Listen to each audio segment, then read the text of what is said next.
fédérale au sujet d'un service national de garderie suscite beaucoup, beaucoup d'intérêt.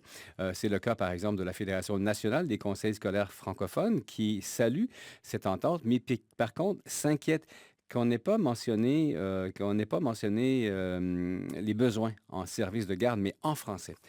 Mario Pelletier est vice-président de la Fédération. Il est notre invité. Bonjour, Monsieur Pelletier. Bonjour. Essentiellement, quelles sont vos inquiétudes, vous, par rapport à l'annonce d'aujourd'hui? Écoutez, je pense que c'est très clair pour nous au niveau du contexte minoritaire à travers le Canada. Nous allons aimer voir des sommes d'argent ciblées uniquement pour les francophones à travers le Canada. On parle tout près de 7,5 milliards de dollars.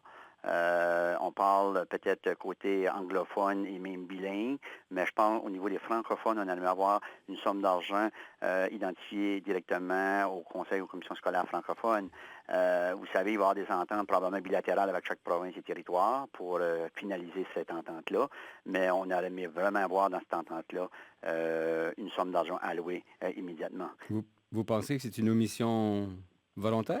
Ben écoutez, je dirais pas que c'est une mission volontaire, mais vous savez, on a un besoin extrêmement criant dans les provinces et territoires au niveau des services de garde des places.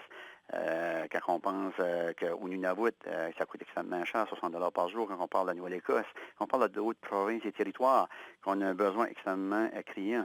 Il faut comprendre, cette entente doit comprendre un volet spécifique pour la fédération de places en garderie français. Parce que c'est clair pour nous, il y a un manque présentement, donc il y a un manque dans les territoires et les provinces, puis nous, on veut combler ça pour essayer de retenir nos gens francophones.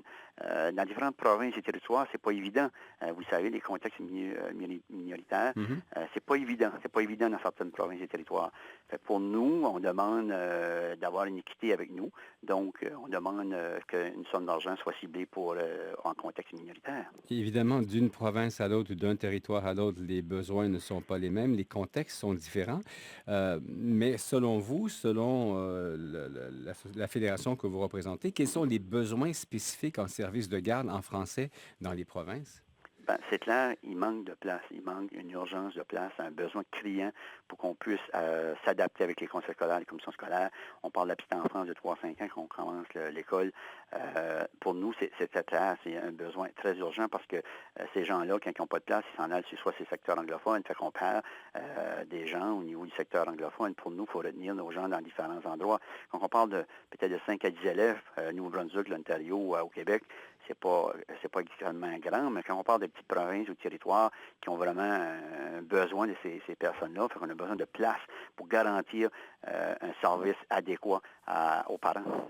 Mais êtes-vous en mesure de chiffrer, êtes-vous en mesure d'identifier les sommes d'argent requises pour avoir l'équivalence de ce que les jeunes anglophones auraient, par exemple? Ben, pour nous, présentement, on a reçu la nouvelle aujourd'hui. C'est clair pour nous, on va regarder ça de très près, cette entente-là. Il va y avoir des pourparlers au niveau des provinces, comme je disais tantôt, les territoires.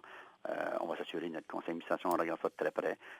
S'il y a des choses particulières qu'on veut l'adresser, on va l'adresser parce qu'on a toujours les territoires et les provinces. Mais je trouve que le gouvernement avait une belle occasion au niveau des francophones à travers le Canada de faire un geste concret quand on dit qu'il aurait pu investir davantage. Mais je pense que c'est un endroit qui est très, très criant. Puis d'avoir un dialogue ouvert avec le gouvernement, avec les gens et les partenaires aussi. Il n'y a pas juste nous, le conseil scolaire, mais les partenaires, que ce soit communautaire ou ailleurs, et les parents, il ne faut pas oublier les parents aussi. Mhm. Donc, pour nous, c'est très clair. S'il y a des choses à revendiquer, ben, on l'a déjà fait dans le passé, on va le faire dans le présent, puis on va s'assurer qu'on a l'équité pour tout le monde à travers le Canada. Mario Pelletier, vice-président de la Fédération nationale des conseils scolaires francophones. Merci infiniment d'avoir pris le temps de nous parler.